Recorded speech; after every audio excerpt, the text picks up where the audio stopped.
Okay, so boiling point అర్థమైంది కదా.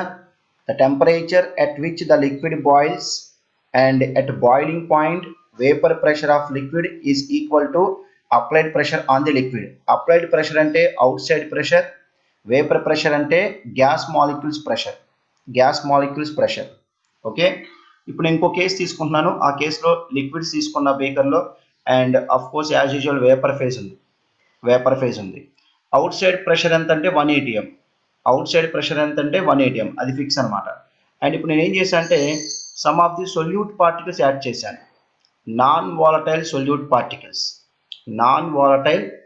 Particles అంటే మీనింగ్ ఏంటి? సాలిడ్స్. నాన్ వాలటైల్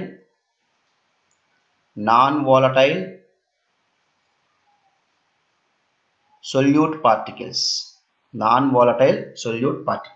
ఓకే, ఇప్పుడు ఇక్కడ ప్రెషరు 1 atm కన్నా తక్కువ ఉంటుందా, ఎక్కువ ఉంటుందా? సొల్యూట్ పార్టికల్స్ యాడ్ చేసిన తర్వాత నేనేం చేశా, ప్రీవియస్ కేస్ ఏదైతే ఉందో ఆ ప్రీవియస్ కేస్కే సొల్యూట్ పార్టికల్స్ యాడ్ చేశా. సో సొల్యూట్ పార్టికల్స్ యాడ్ చేస్తే వేపర్ ప్రెషర్ 1 atm ఉంటుందా, లెస్ దెన్ 1 atm ఉంటుందా? కమాన్ గైస్, రిప్లై ఇవ్వండి.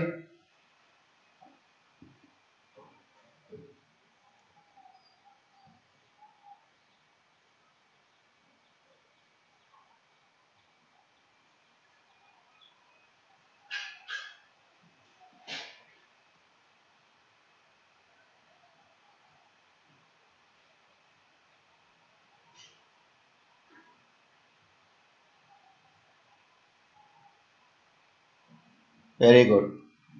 ఆకాష్, సరిగ్గా ఆలోచించరా?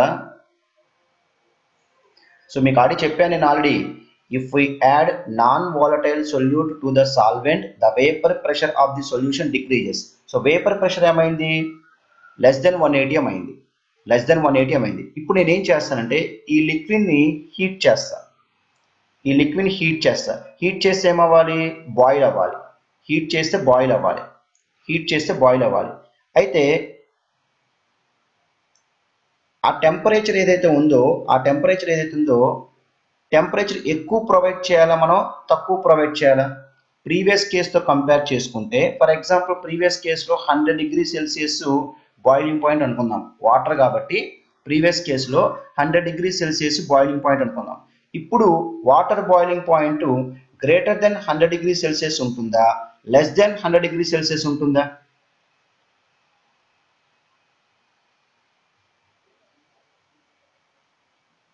ఫస్ట్ మీరు థింక్ చేయండి, నేను తర్వాత లాగా ఎక్స్ప్లెయిన్ చేస్తాను.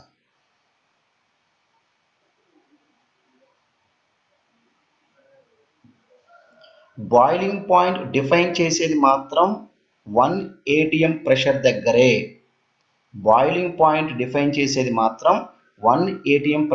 డిఫైన్ చేయాలి. నార్మల్ బాయిలింగ్ పాయింటే మనం మాట్లాడాలి. ఎందుకంటే if you are comparing two solutions of same solvent then you have to provide the same condition changes compare చేయకూడదు. సో ఇనీషియల్గా 1 atm ప్రెషర్ ఎలాగైతే కండిషన్ అప్లై చేసావో ఫైనల్కి కూడా 1 atm ప్రెషరే అప్లై చేయాలి. So if I apply the same amount of pressure from the outside boiling point అనేది previous case కన్నా ఇంక్రీజ్ అవుతుందా, డిక్రీజ్ అవుతుందా? 100 కన్నా ఎక్కువ ఉంటుందా, 100 కన్నా తక్కువ ఉంటుందా? మిగతా వాళ్ళు ఇద్దరు రెస్పాన్స్ ఇచ్చారు, వెరీ గుడ్. సో చాలా సింపుల్గా ఏంటంటే ఇక్కడ లెస్ దెన్ 1 atm ప్రెషర్ ఉంది. ఓకే, 1 atm ప్రెషర్ దగ్గర 100 డిగ్రీ సెల్సియస్ టెంపరేచర్ మనం ప్రొవైడ్ చేయాలి. అంటే 1 atm ప్రెషర్ దగ్గర 100 డిగ్రీ సెల్సియస్ మనం టెంపరేచర్ ప్రొవైడ్ చేస్తే లిక్విడ్ బాయిల్ అవుతుంది. ఇప్పుడు లెస్ దెన్ 1 atm ఉంది కాబట్టి మనం ఏం చేయాలి, ఇక్కడ ప్రెషర్ని 1 atm దాకా ఫస్ట్ రీచ్ చేయాలి. 1 atmకి ఫస్ట్ రీచ్ అవ్వాలి. 1 atmకి రీచ్ అవ్వాలి అంటే ఖచ్చితంగా మనం ఏం చేయాలి, 100 డిగ్రీ సెల్సియస్ కన్నా more than 100 degree Celsius temperature provide చేయాలి. ఫస్ట్ మనం ప్రెషర్ ఈక్వల్ చేయాలి. ప్రెషర్ ఈక్వల్ చేస్తే 1 atmకి ఈక్వల్ చేస్తే అప్పుడు బాయిల్ అవుతుంది. 1 atmకి ఈక్వల్ చేస్తే అప్పుడు బాయిల్ అవుతుంది. అంటే టెంపరేచర్ మనం ఏం చేయాలి, టెంపరేచర్ రేస్ చేయాలి. ఈ పాయింట్ అర్థమైందా? ఆకాష్ పాయింట్ అర్థమైందా?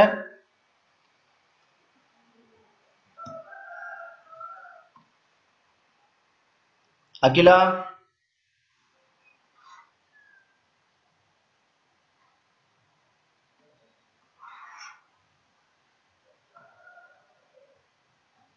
అమిత్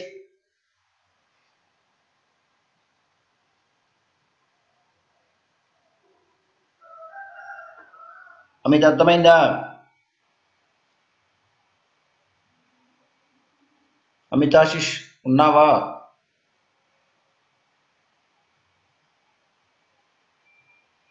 పవన్ సార్ అర్థమైంది సార్. పవన్ ఉన్నావా?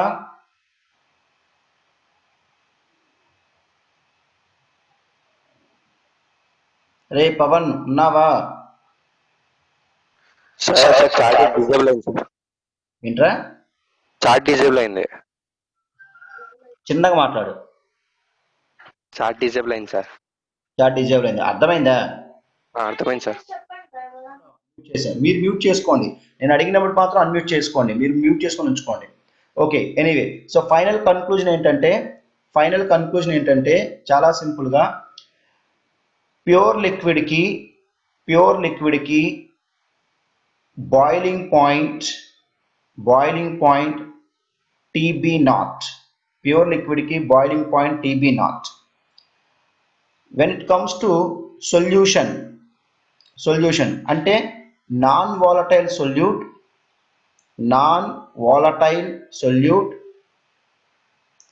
In solvent corresponding boiling point TB, and we know that TB greater than TB naught. It is called elevation in the boiling point. అంటే బాయిలింగ్ పాయింట్ రైజ్ అయింది. So by adding non-volatile solute,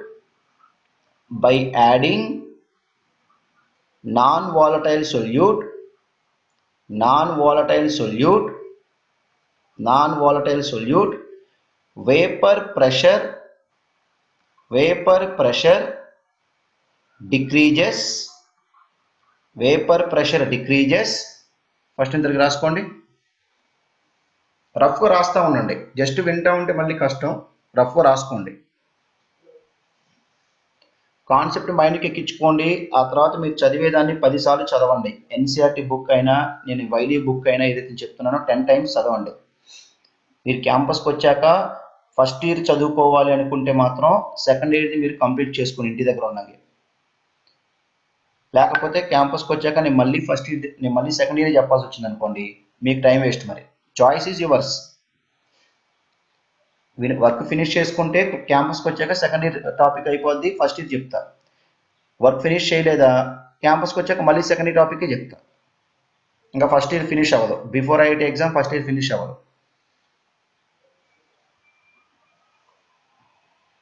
so ఇప్పుడు point ఏంటి? By adding non volatile solute vapor pressure decreases. So to increase the vapor pressure,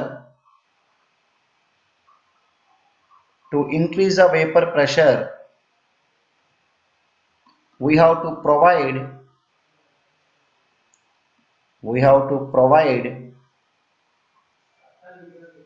more amount of temperature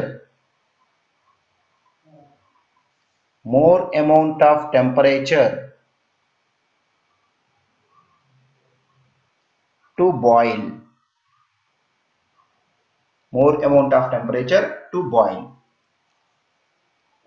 Therefore delta TB equal to TB minus TB naught. It is called elevation in the boiling point.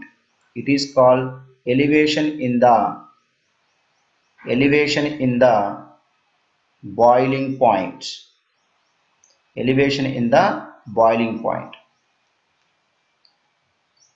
So ఇప్పుడు మీరు point ఆలోచించండి. Number of solute particles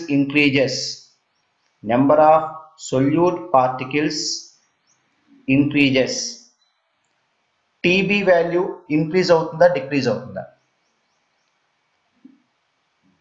అంటే 1 gram sugar add చేసాం, boiling point observe చేసాం.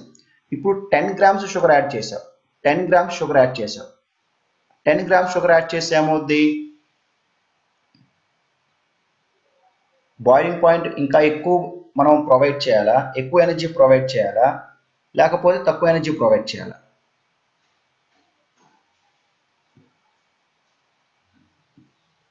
So we have to provide more energy. ఎందుకంటే అది మీకు చెప్పాం కదా, నెంబర్ ఆఫ్ పార్టికల్స్ యాడ్ చేసుకుంటూ పోతే వేపర్ ప్రెషర్ ఏమవుద్ది? డిక్రీజ్ అవుద్ది. Vapour pressure of liquid decrease అవుద్ది. ఈ వేపర్ ప్రెషర్ని 1 atmకి ఈక్వల్ చేయడం కోసం, 1 atmకి ఈక్వల్ చేయడం కోసం బాయిలింగ్ పాయింట్ రైజ్ చేస్తూ ఉండాలి. బాయిలింగ్ పాయింట్ రైజ్ చేస్తూ ఉండాలి. So number of solute particles increases, delta TB value increases. TB value increase అయిందంటే డెల్టా టీబీ వాల్యూ కూడా ఇంక్రీజ్ అవుతుంది. డెల్టా టీబీ వాల్యూ కూడా ఇంక్రీజ్ అవుతుంది. So this property also depends on the number of particles. Number of particles మీద ఈ property depend అవుతుంది. Vapour pressure ఎలాగైతే number of particles మీద డిపెండ్ అవుతుందో, vapour lowering in vapour pressure ఎలాగైతే మనకి నెంబర్ ఆఫ్ పార్టికల్స్ మీద డిపెండ్ అవుతుందో, elevation in the boiling point కూడా డిపెండ్ అవుతుంది. సో నెంబర్ ఆఫ్ పార్టికల్స్ మీద డిపెండ్ అయితే నెంబర్ ఆఫ్ మోల్స్ మీద డిపెండ్ అయినట్టే. నెంబర్ ఆఫ్ మోల్స్ మీద డిపెండ్ అయితే మొలాలిటీ మీద కూడా డిపెండ్ అయినట్టే. మొలాలిటీ మీద కూడా డిపెండ్ అయినట్టే. Therefore delta T directly proportional to molality. It is a observation. దీనికి డిఫరెంట్ డెరివేషన్స్ ఉన్నాయి. ఎన్సీఆర్టీ పరంగా ఎటువంటి డెరివేషన్ అవసరం లేదు. రిమైనింగ్ బుక్స్ పరంగా డెరివేషన్ కావాలి, నేను కొంత ఐడియా ఇస్తాను, చెప్తాను దాని గురించి. బట్ ఎన్సీఆర్టీ పరంగా ఈ ఫార్ములా గుర్తుపెట్టుకోవాలి. So delta T directly proportional to molality. So molality అంటే మీకు తెలుసు కదా, మొలాలిటీ అంటే number of moles of solute, తెలియకపోతే ఇప్పటి నుంచి గుర్తుపెట్టుకోండి, into 1000 upon weight of the solvent. Weight of the solvent. Molality equal to number of moles of solute into 1000 by weight of the solvent. Therefore, delta T equal to some constant Kb into molality. Some constant Kb into molality.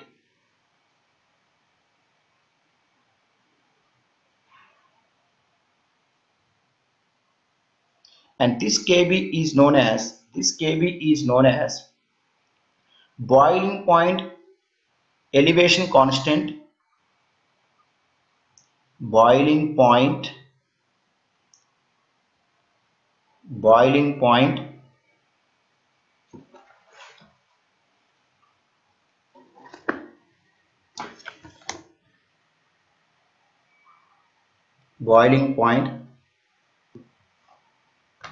elevation constant. Boiling point elevation constant. Boiling point elevation constant, and also called ebullioscopic constant. Ebullioscopic constant. Ebullioscopic constant. Ebullioscopic constant.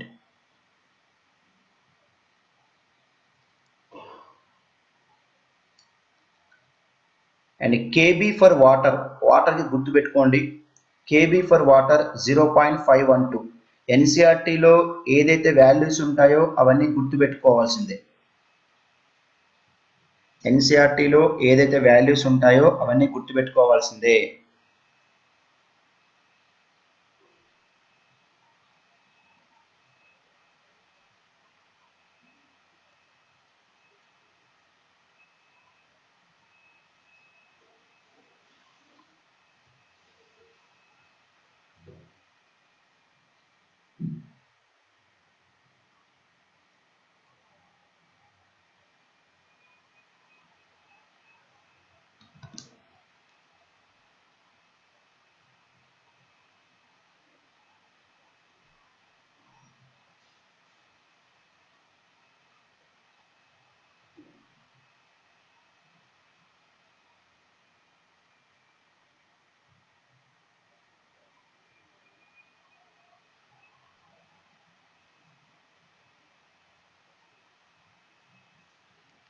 Okay, next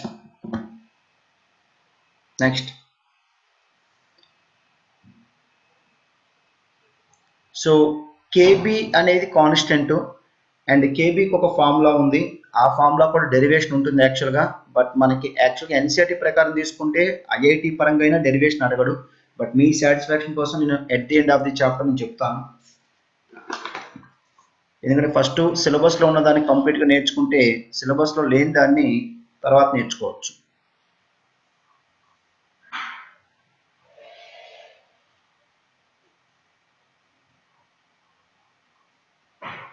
so this is the equation.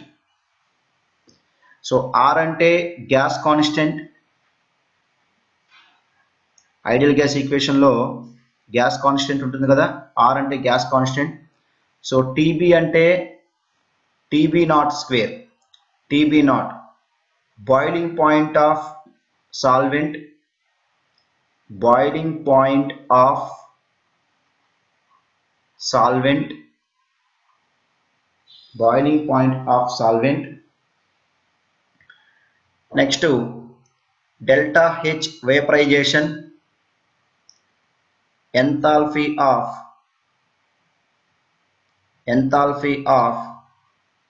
vaporization.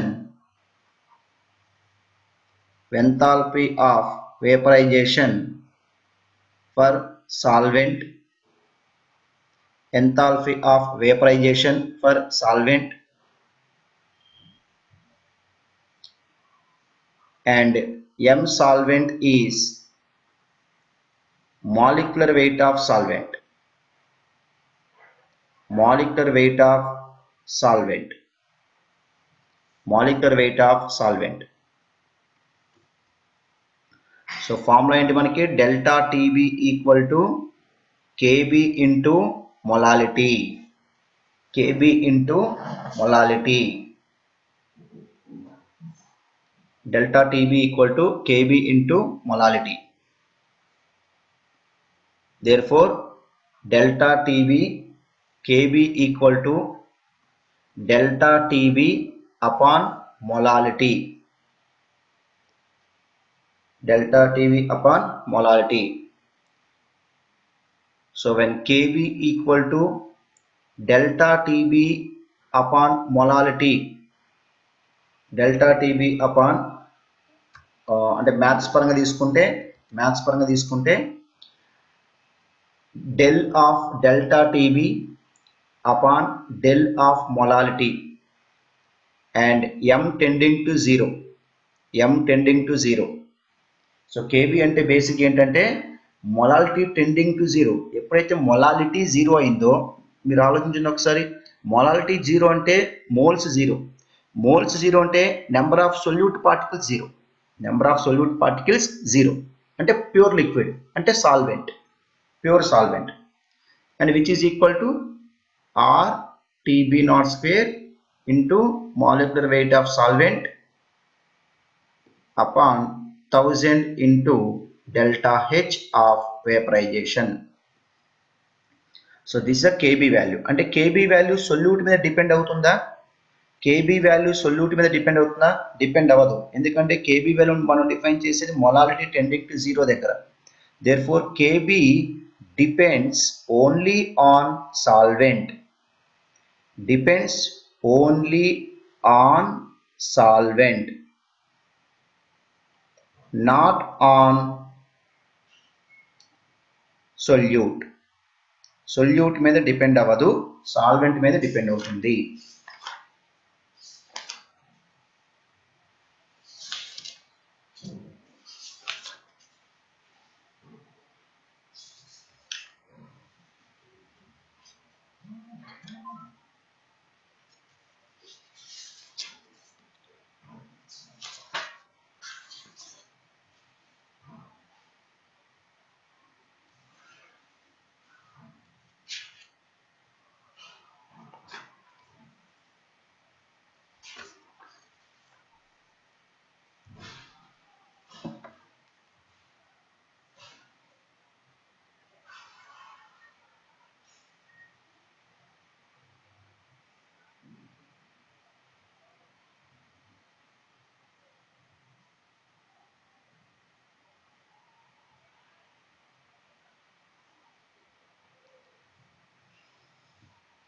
Okay, next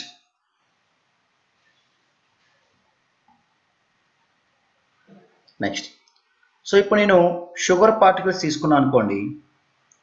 నేను sugar 1 mole తీసుకున్నాను అనుకోండి. జాగ్రత్తగా వినండి.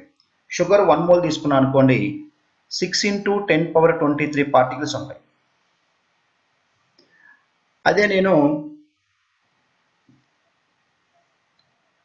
Salt తీసుకున్నాను అనుకోండి. For example NaCl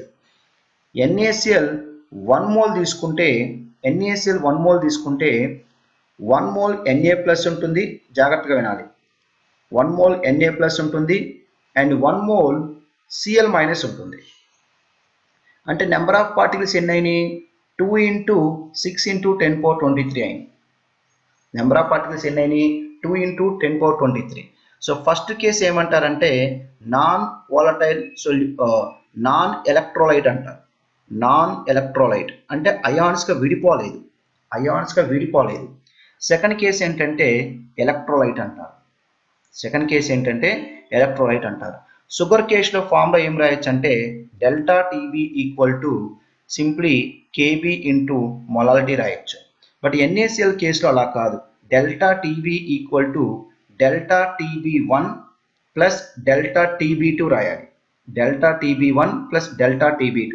ΔTB1 because of Na+, ΔTB2 because of Cl-. Getting my point? So here you can write because NaCl 1 mole ఉంటే 1 mole Na+ ఉంటుంది, 1 mole Cl- ఉంటుంది. సో సింప్లీ 2 × ΔTB రాయొచ్చు. అంటే 2 × KB × మొలాలిటీ రాయొచ్చు. ఇది second example. ఇప్పుడు నేను third example తీసుకుంటున్నా. ఫర్ ఎగ్జాంపుల్ నేను K2SO4 తీసుకున్నా. K2SO4 మనకి సొల్యూషన్ అయనైజ్ అవుతుందా లేదా? Yes, it ionizes. It give 2K+ and SO4 -2. 2K+ and SO4 -2. Therefore ΔTB ΔTB1 plus ΔTB2 plus ΔTB3. ఎందుకని?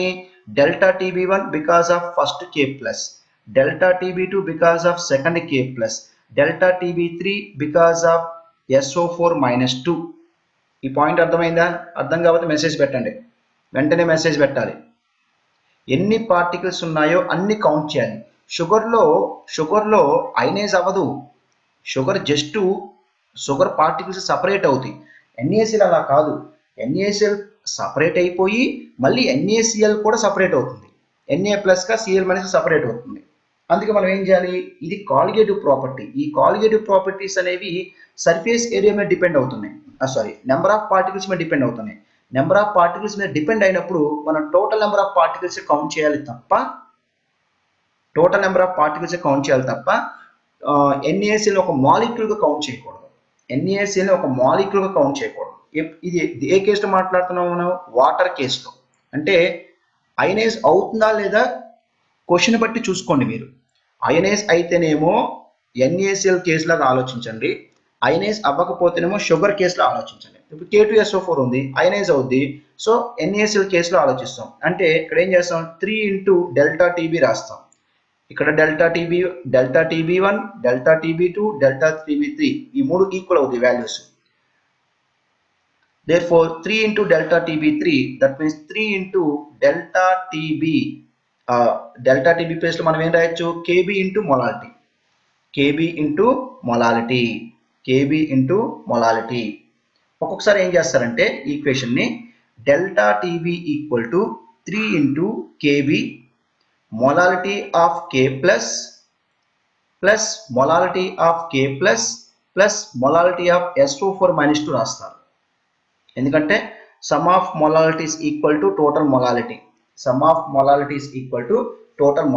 సో ఫైనల్ ఈక్వేషన్ మనం ఏం రాయొచ్చు అంటే, మీరు గుర్తుపెట్టుకోవాల్సిన ఈక్వేషన్ ఏంటంటే ఫైనల్గా ΔTB = I × KB × మొలాలిటీ.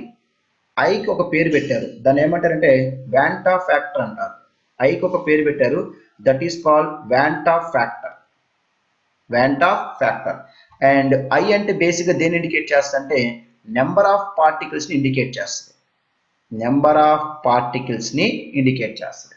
ఇప్పుడు షుగర్లో నెంబర్ ఆఫ్ పార్టికల్స్ ఎన్ని? 1. షుగర్కి number of particles 1. So please write on the table also. షుగర్కి ఐ వాల్యూ 1, NaClకి ఐ వాల్యూ 2, K2SO4కి ఐ వాల్యూ 3, AlCl3కి ఐ వాల్యూ 4. ఇవి మీరు బట్టి కొట్టే కాదు. NaCl అంటే Na plus Cl minus, K2SO4 అంటే 2K plus SO4 minus 2, AlCl3 అంటే Al plus 3 3Cl minus. So number of particles ఎంతవరకు అయనైజ్ అవుతున్నాయి దాన్ని బేస్ చేసుకొని. అమిత్ అర్థమైందా?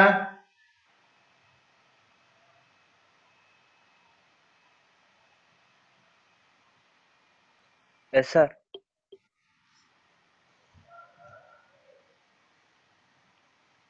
ఉమామహేశ్వర్ అర్థమైందరా? హరీష్ పికప్ అవ్వాలి నాన్న.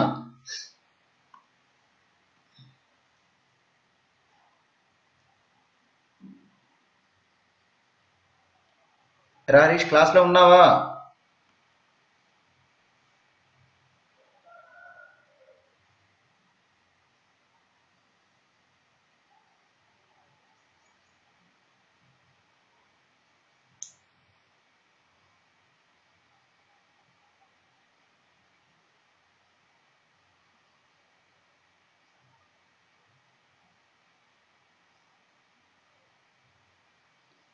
హరీష్ క్లాస్లో ఉన్నావా లేవా? ఎస్ సార్, ఉన్నా సార్.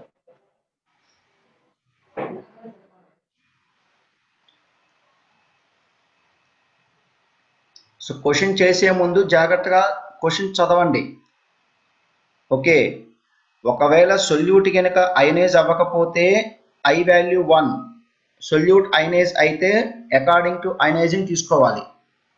నెక్స్ట్ కంప్లీట్ అయిందా? నెక్స్ట్ సార్ ఒకవేళ NaCl అంటే కంప్లీట్గా అయనైజ్ అయింది, మరి అన్ని కాంపౌండ్స్ కంప్లీట్గా అయనైజ్ అవ్వవుగా? అన్ని కాంపౌండ్స్ కంప్లీట్ అయనైజ్ అవ్వవు కదా. కొన్నేమో డిసోసియేట్ అవుతాయి, కొన్నేమో అసోసియేట్ అవుతాయి. డిసోసియేట్ అంటే ఫర్ ఎగ్జాంపుల్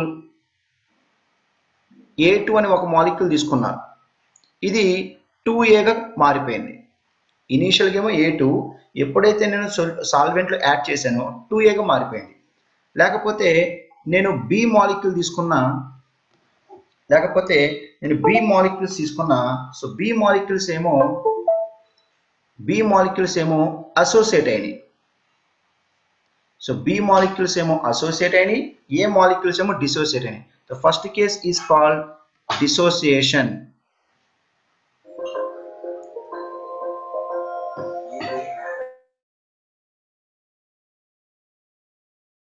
ఫస్ట్ కేస్ ఏమో డిసోసియేషన్, సెకండ్ కేస్ ఏమో అసోసియేషన్. Dissociation and association. అయితే ఈ కేసుల్లో క్వశ్చన్ ఎలా సాల్వ్ చేయాలంటే, ఈ అసోసియేషన్ డిసోసియేషన్ జనరల్గా ఈక్విలిబ్రియం ప్రాసెస్. డిసోసియేషన్లు జనరల్గా ఈక్విలిబ్రియం ప్రాసెస్ అనమాట. అంటే A2 ఉంటుంది, A కూడా ఉంటుంది. A2 బీకర్లో ఉంటుంది, A కూడా బీకర్లో ఉంటుంది. A2 ఒక పార్టికల్, A ఒక పార్టికల్, B ఒక పార్టికల్, Bn ఒక పార్టికల్. కానీ పూర్తి కన్వర్ట్ అయిందా? అవ్వట్లేదు. పూర్తి కన్వర్ట్ అయితే మనం సింపుల్గా ఐ వాల్యూ 2 తీసుకుంటాం ఫస్ట్ కేసులో. సెకండ్ కేసులో ఐ వాల్యూ 1/n తీసుకుంటాం. Okay, so you can take the second case. Simply I will take the 2. ఈజీగా అర్థం అవడం కోసం ఫస్ట్ 2 తీసుకుందాం. ఓకే, ఇప్పుడు నేను ఏం చేస్తానంటే, ఇనీషియల్ వాల్యూ అంటే A2ని ఎప్పుడైతే ఇనీషియల్గా యాడ్ చేశానో T = 0, అప్పుడు ఇనీషియల్ వాల్యూ ఇది 1 మోల్ అనుకున్నా. ఇనీషియల్గా ఇది ఎంత? 0. ఇనీషియల్గా ఎంత? 0. ఫైనల్గా అంటే ఎట్ ఈక్విలిబ్రియం. ఫైనల్ అంటే ఎట్ ఈక్విలిబ్రియం. ఈక్విలిబ్రియం వద్ద మొత్తం కన్వర్ట్ అయిందా? అవల, కొంతే కన్వర్ట్ అయింది. అది ఎంత కన్వర్ట్ అయింది? 1 - ఆల్ఫా అంటారు. ఆల్ఫా అంటే 1 మోల్కి ఎంత కన్వర్ట్ అయింది. సో A2 ఎంత మిగిలిపోయింది, 1 మైనస్ ఆల్ఫా మిగిలిపోయింది.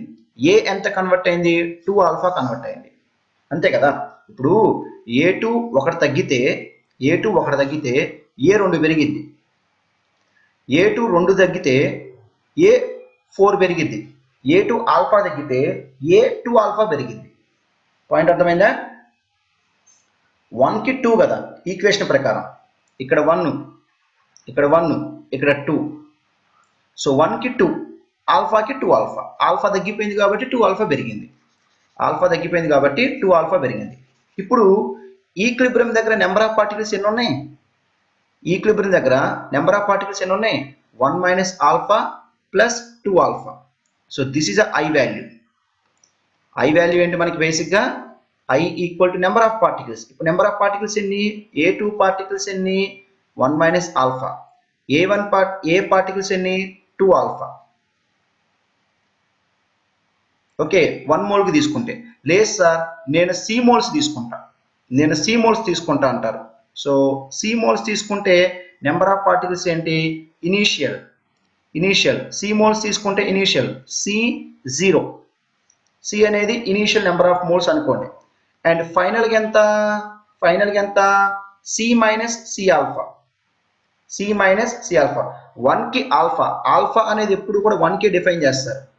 ఆల్ఫా అనేది ఎప్పుడైనా సరే 1కే డిఫైన్ చేస్తారు. 1కి ఆల్ఫా అయితే సికి ఎంత? 1కి ఆల్ఫా అయితే సికి ఎంత?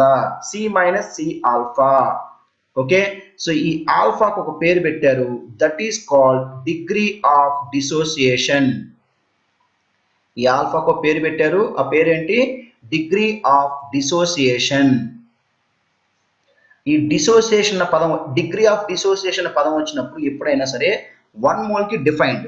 డిగ్రీ ఆఫ్ డిసోసియేషన్, డిగ్రీ అన్న వర్డ్ కనిపిస్తే సొల్యూషన్స్ చాప్టర్లో, అయానిక్ ఈక్విలిబ్రియం చాప్టర్లో డిగ్రీ అన్న వర్డ్ మీకు కనిపిస్తే అది 1 మోల్కి డిఫైన్ చేసినట్టు. 1 మోల్కి ఆల్ఫా. దేర్ఫోర్ సి ఆల్ఫా తగ్గిపోయింది కాబట్టి ఏ ఎంత ఫామ్ అయింది? 2C ఆల్ఫా ఫామ్ అయింది. 1కి 2 కదా, తగ్గిపోయింది ఎంత? C alpha. పెరిగేది ఎంత? 2C alpha. Therefore I equal to C minus C alpha plus 2C alpha. ఇక్కడ సి వాల్యూ ఉంది, కానీ మనకేంటి? నెంబర్ ఆఫ్ పార్టికల్సే కావాలి, కాన్సన్ట్రేషన్ అక్కర్లా. ఐ అంటే number of particles, not concentration. అందుకే ఏం చేస్తారంటే ఇనీషియల్ కాన్సన్ట్రేషన్తో డివైడ్ చేస్తారు. సో అప్పుడు ఏమవుతుందంటే సి వాల్యూ క్యాన్సిల్ అయిపోద్ది. Therefore 1 minus alpha plus 2 alpha వస్తుంది. అంటే నేను తీసుకున్న ఫస్ట్ ఈక్వేషన్లో కూడా బై 1 రాయాలి. కాకపోతే సి వాల్యూ రాశాక మీకు అర్థమైతే అక్కడ రాయలేదు నేను. సో ఐ అనేది number of particles. I concentration కాదు, number of particles. So number of particles కావాలి కాబట్టి ఈక్విలిబ్రియం దగ్గర ఎన్ని పార్టికల్స్ ఉన్నాయి తీసుకోవాలి. సో దాన్ని సింపుల్గా ఏం చేయాలంటే కాన్సన్ట్రేషన్ టర్మ్స్లో మారిస్తే ఇనీషియల్ కాన్సన్ట్రేషన్తో నువ్వు రేషియో తీసుకుంటే క్యాన్సిల్ అయిపోద్ది, నెంబర్ ఆఫ్ పార్టికల్స్ మిగులుతాయి. So this is I value. ఈ ఫార్ములా మీరు బట్టి కొట్టక్కర్లా, ఎందుకంటే నేను రాసింది A2కి. రేపొద్దున ఎగ్జామ్లో A3 ఇవ్వచ్చు, A4 ఇవ్వచ్చు, A5 ఇవ్వచ్చు, AN ఇవ్వచ్చు, AN కూడా ఇవ్వచ్చు. ఓకేనా? నెక్స్ట్ ఇప్పుడు 2B కేసు తీసుకుందాం. 2B కేసు ఇనీషియల్ ఇది 1 అనుకుందాం, ఇది 0 అనుకుందాం. ఇనీషియల్ 1 అనుకుందాం, 0 అనుకుందాం. Final 1 minus alpha by 2. ఆల్ఫాని ఎప్పుడు కూడా సింపుల్గా ఇలా తీసుకున్నాను, 1K తీసుకోండి. ఎప్పుడైనా సరే ఆల్ఫాని ఎప్పుడు 1K తీసుకోండి.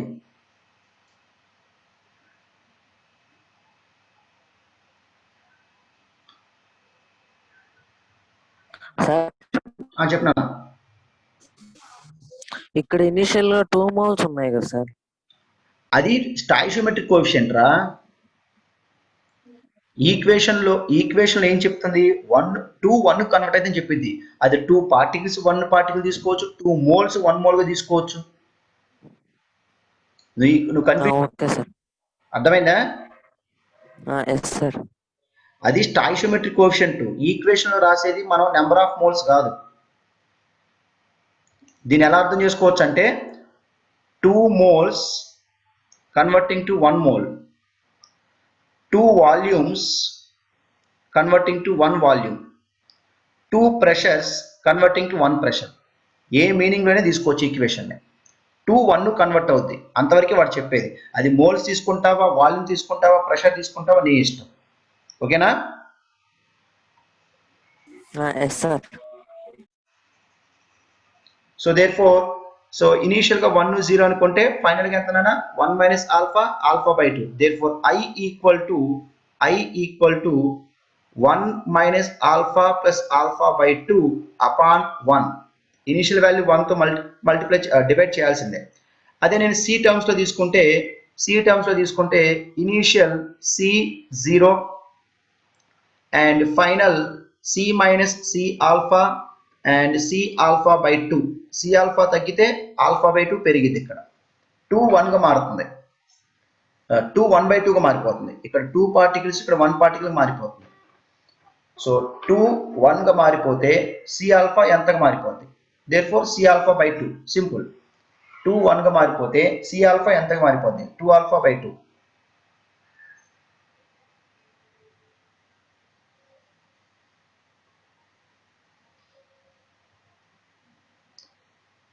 ఆకాష్ అఖిల అర్థమైందా? ఆల్ఫాబెట్ ఎందుకు రాశాను? ఈక్వేషన్ ఏం చెప్తుంది? 2 1గా మారిపోతుంది. సో ఆల్ఫా ఎంత మారిపోద్ది? ఆల్ఫా బై 2గా మారిపోద్ది. So therefore I value equal to C minus C alpha plus C alpha by 2 upon C. So C cancel అయిపోద్ది. ఫైనల్గా 1 minus alpha plus alpha by 2, 1 minus alpha, alpha by 2.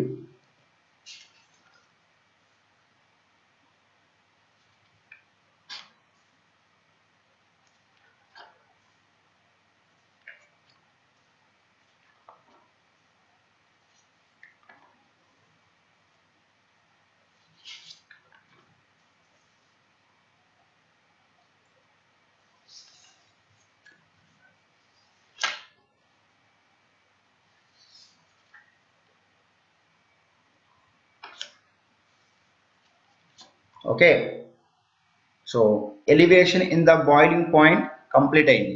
NCERT పరంగా complete అయింది. ఇప్పుడు మీకు ఇచ్చిన వైల్యూ బుక్లో formula ఎలా derive చేశారో డెరివేషన్ ఇచ్చారు. సో నేను ఎక్స్ప్లెయిన్ చేస్తాను. ఎన్సిఆర్టీ పరంగా యాక్చువల్గా అవసరం లేదు, బట్ పెద్ద కష్టమేమీ కాదు. మ్యాథమెటిక్స్ వాళ్ళకి పెద్ద కష్టం కాదు, మ్యాథమెటిక్స్ వాళ్ళకి ఈజీనే. సో ఎలా డెరైవ్ చేశారంటే సింపుల్గా వేపర్ ప్రెషర్ y యాక్సిస్ మీద, టెంపరేచర్ x యాక్సిస్ మీద. ఓకే, ప్యూర్ సాల్వెంట్కి వేపర్ ప్రెషర్ పెరిగితే బాయిలింగ్ పాయింట్ పెరిగింది. సో ఇక్కడ తీసుకుని బేసిక్గా బాయిలింగ్ పాయింట్, బాయిలింగ్ టెంపరేచర్. ఓకేనా? సో ఇది సాల్వెంట్కి.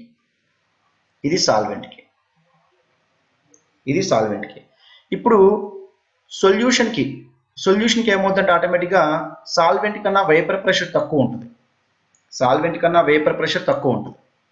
ఓకే, సో ఇది సొల్యూషన్ 1 అనుకుందాం. సొల్యూషన్ 1. నెక్స్ట్ ఇది వచ్చేసి సొల్యూషన్ 2. మీరు అబ్జర్వ్ చేస్తే ఒక పర్టికులర్ టెంపరేచర్ దగ్గర so corresponding vapour pressure compare చేయండి. ఓకే, సాల్వెంట్కి వేపర్ ప్రెషర్ ఎక్కువగా ఉంది, సొల్యూషన్కి తక్కువగా ఉంది, సొల్యూషన్కి ఇంకా తక్కువగా ఉంది. ఓకేనా? ఇప్పుడు మనం ఏం చేయాలంటే బాయిలింగ్ పాయింట్ ఎంత రైజ్ అయిందో తెలుసుకోవాలి. అంటే డెల్టా టీబీ మనం తెలుసుకోవాలి. డెల్టా టీబీ తెలుసుకోవాలంటే మనం ఏం కంపేర్ చేస్తున్నాం? సాల్వెంట్ని సొల్యూషన్తో కంపేర్ చేస్తున్నాం. మరి కంపేర్ చేసేటప్పుడు ప్రెషర్ సేమ్ ఉండాలి కదా, అవుట్ సైడ్ ప్రెషర్ సేమ్ ఉండాలి కదా. కంపేర్ చేసేటప్పుడు రెండింటికి అవుట్ సైడ్ ప్రెషర్ సేమ్ ఉండాలి. అవుట్ సైడ్ ప్రెషర్ సేమ్ లేకపోతే మళ్ళీ కంపారిజన్ కరెక్ట్ కాదు. ఎందుకంటే ప్రెషర్ చేంజ్ చేస్తే బాయిలింగ్ పాయింట్ చేంజ్ వస్తుంది. అందుకే నేను ఏం చేస్తున్నా, ప్రెషర్ ఫిక్స్ చేశా. నేనేం చేశా, ప్రెషర్ ఫిక్స్ చేశా. ఇది ప్రెషర్ ఫిక్స్ చేశా. ఫిక్స్ చేసి ఇప్పుడు నేను ఏం చేశా అంటే కరస్పాండింగ్ బాయిలింగ్ పాయింట్ తీసుకున్నా. ఇదేంటి, TB naught. Corresponding boiling point తీసుకున్నా. ఇదేంటి, TB one. Next corresponding boiling point తీసుకున్నా. ఇదేంటి, టీబీ2. Okay, TB one point. ఈ పాయింట్ అర్థమైంది కదా. So this point, this is solvent కాబట్టి టీబీ0. ఇది solution, therefore TB one. This is also solution, therefore TB two. Okay, ఇప్పుడు ఏం చేద్దామంటే, సో మ్యాథ్స్ పరంగా ఇప్పుడు ఏం చేద్దామంటే, ఇది ఏ అనుకుందాం, ఇది బి అనుకుందాం, ఇది సి అనుకుందాం, నెక్స్ట్ ఇది డి అనుకుందాం, ఇది ఈ అనుకుందాం. ఓకేనా. ఇప్పుడు నేను ఏం చేస్తానంటే ఏసీ అపాన్ ఏబి, మ్యాథ్స్ పరంగా మీరు అబ్జర్వ్ చేయండి. ఏసీ అపాన్ ఏబి అంటే ఇది ఒక ట్రయాంగిల్లా తీసుకుంటే అప్రాక్సిమేట్ లీనియర్గా తీసుకుంటే AC upon AB equal to AD upon AE రాయొచ్చు కదా. AC upon AE equal to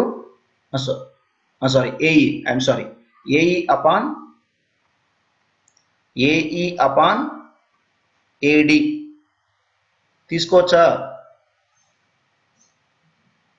so AC అంటే ఏంటి, బేసిక్గా ఏసీ అంటే ఏంటి, టీబీ2 మైనస్ టీబీ0. ఏబి అంటే ఏంటి, టీబీ1 మైనస్ టీబీ0 ఈక్వల్ టు ఏఈ అంటే ఏంటి, ఏఈ అంటే ఏంటి. సో ఈ పాయింట్ రిగార్డింగ్ ప్రెషర్ P2, ఈ point regarding pressure P1 and this is P0. అంతేగా ప్రెషర్ పరంగా తీసుకుంటే. సో ఏఈ వాల్యూ వచ్చేసి ఎంత, P0 minus P2. AD value ఎంత, P0 మైనస్ P1. అంటే delta T2 upon delta T1 equal to delta P2 upon delta P1.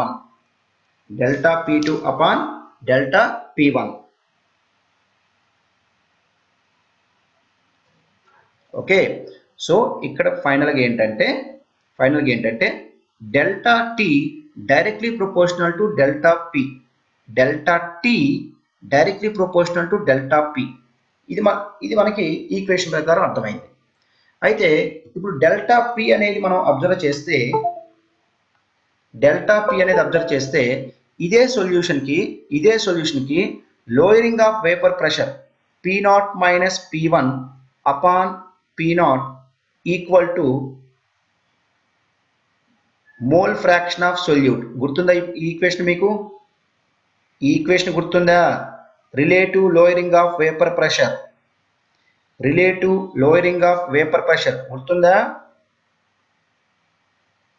Okay, so ఇప్పుడు mole fraction of solute కాబట్టి మనం ఏం చేయొచ్చు, దీన్ని P0 minus P1 upon P0 and mole fraction of సొల్యూట్కి number of moles of solute upon number of moles of solute plus solvent. Dilute solutions కాబట్టి solvent తీసుకుంటున్నాం. For dilute solutions I'm taking the solvent only, ఎందుకంటే solute negligible. Therefore equation ఎలా రాయొచ్చు అంటే P0 minus P1 upon P0 equal to number of moles of solute into molecular weight of solvent upon weight of solvent. అంటే number of moles of సాల్వెంట్ని expand చేశాను. ఇప్పుడు ఏం చేస్తా, 1000తో మల్టిప్లై చేస్తా, డివైడ్ చేస్తా. 1000తో మల్టిప్లై చేస్తా, డివైడ్ చేస్తా. దేర్ ఫోర్ ఇప్పుడు మీరు ఇంతవరకు మీరు అబ్జర్వ్ చేస్తే this is equal to molality. This is equal to molality. Therefore, corresponding equation we can write molality into molecular weight of solvent upon weight of solvent. Sorry, upon 1000. I'm sorry, upon 1000. Upon 1000. Therefore, P0 minus P1 equal to molality into molecular weight of solvent upon 1000 into P0 into P0 into P0. So ఇక్కడ మీరు observe చేస్తే P0 అనేది constant, molecular weight of solvent constant, 1000 is a constant. So ఇవన్నీ కాన్స్టెంటే. Therefore, from this what I can say delta P directly proportional to molality. Delta P directly proportional to molality. Therefore, delta T also directly proportional to molality. Delta T also directly proportional to molality.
ఇలా complete అయిందా? ఈ derivation యాక్చువల్గా అయితే ఎన్సీఆర్టీలో లేదు. ఎన్సీఆర్టీలో డైరెక్ట్గా ఇంతకుముందు ఏదైతే చెప్పానో అదే ఎన్సీఆర్టీలో ఉంది. ఇది సపరేట్గా వైలీ బుక్లో ఇచ్చాడు. ఇంకొక డెరివేషన్ ఉంటుంది యాక్చువల్గా, థెర్మోడైనమిక్స్ని రిలేట్ చేస్తూ ఒక రిలేషన్ ఉంటుంది. మనకు అది అవసరం లేదు, ఎందుకంటే మీరు ప్రీవియస్ ఐటీ క్వశ్చన్లో at the end of the chapter మీకు చేశాక మీకు అర్థమవుతుంది. ప్రీవియస్ ఐటీ చాప్టర్లో at the end of the topic చేశాక మీకు అర్థమైపోతుంది. ఓకేనా? So we have completed one more colligative property. అందరికి అర్థమైందా చెప్పిందంతా? అందరికీ అర్థమైందా చెప్పిందంతా? సో మీ వర్క్ ఏంటంటే first elevation of boiling point NCERT చదవండి. నెక్స్ట్ ఏంటంటే elevation of boiling point Wiley చదవండి. Followed by questions in Wiley. మీకు అక్కడే కొన్ని క్వశ్చన్స్ ఉంటాయి. ఎలివేషన్ బాయిలింగ్ పాయింట్ అయిపోయిందా, ఆ తర్వాత ఒక 5 క్వశ్చన్స్ ఉంటాయి. ఏమేమి క్వశ్చన్స్ ఉన్నాయి? 8.47, 8.48, 8.49 క్వశ్చన్ నెంబర్స్ ఇవి. 8.50, 8.51 సొల్యూషన్స్ ఉన్నాయి. సొల్యూషన్ చూడకుండా ట్రై చేయండి ఫస్ట్. ఓకేనా? ఇది సెకండ్ వర్క్. థర్డ్ వర్క్ అంటే మీకు ఏదైతే నేను ఆబ్జెక్టివ్ బుక్ ఇచ్చానో దాంట్లో లెవెల్ 1లో elevation of boiling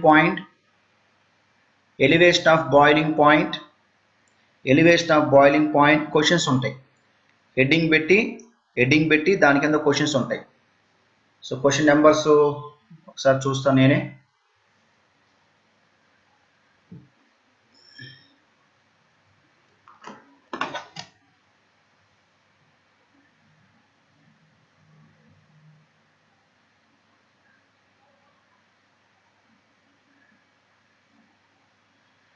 question number 56 నుంచి 65. క్వశ్చన్ నెంబర్ 56 నుంచి 65 దా క్వశ్చన్ చేయండి. ఇది మీ work. Elevation of boiling point NCERT చదవడానికి not more than 10 minutes. Elevation of boiling point Wiley book చదవడానికి నాట్ మోర్ దెన్ 10 మినిట్స్. మా అయితే 15 మినిట్స్. నెక్స్ట్ ఈ క్వశ్చన్స్ చేయడానికి ఎంత టైం పడుతుంది మీ మీద డిపెండ్ అది. సో ఓకే, సో నోట్స్ చదవడానికి మాత్రం not more then 20 to 25 minutes. ఒకసారి నోట్స్ చదవండి, ఎన్సీఆర్టీ చదవండి అండ్ వైలీ బుక్ చదవండి. నెక్స్ట్ ఈ ఆబ్జెక్టివ్ క్వశ్చన్స్ అన్ని ట్రై చేయండి. ఓకేనా? 56 నుంచి 65 లెవెల్ 1 చేయండి నాన్న ప్రస్తుతానికి. అఫ్కోర్స్ మీరు అవి కూడా చేస్తున్నా లేదా నాకు డౌటే. లెవెల్ 1 వరకే చేయండి. 56 నుంచి 65 అండ్ వైలీ బుక్లో 47, 48, 49, 50, 51 వీటికి ఎలాగో సొల్యూషన్స్ ఉంటాయి కాబట్టి ప్రాబ్లం లేదు. ప్రీవియస్ ఐటీ క్వశ్చన్ ఇప్పుడు చేయొద్దు. చాప్టర్ అంతా అయిపోయింది, నాకు చాప్టర్ అంతా వచ్చు అని నువ్వు ఫీల్ అయిన తర్వాత అప్పుడు ప్రీవియస్ ఐటీ క్వశ్చన్ చెయ్యి. అప్పుడు నీకు కాన్ఫిడెన్స్ వస్తుంది. ఓకే, నేను క్వశ్చన్ చేయగలుగుతున్నా, నాకు ఐఐటీ వస్తుంది అని నమ్మకం కలిగింది. ఇప్పుడు చేశారనుకుని మధ్యలో ఆ నమ్మకం కలగదు. Okay, so class completed. Actually assignment discuss చేద్దాం అనుకున్నాను, బట్ నాకు వేరే క్లాస్ టైం అయిపోయింది. But most probably today evening నేను అట్లీస్ట్ పాసిబిలిటీ అంటే నాకు టైం దొరికితే నేను సొల్యూషన్ అయినా పంపిస్తాను. I will send the solutions at least. Okay.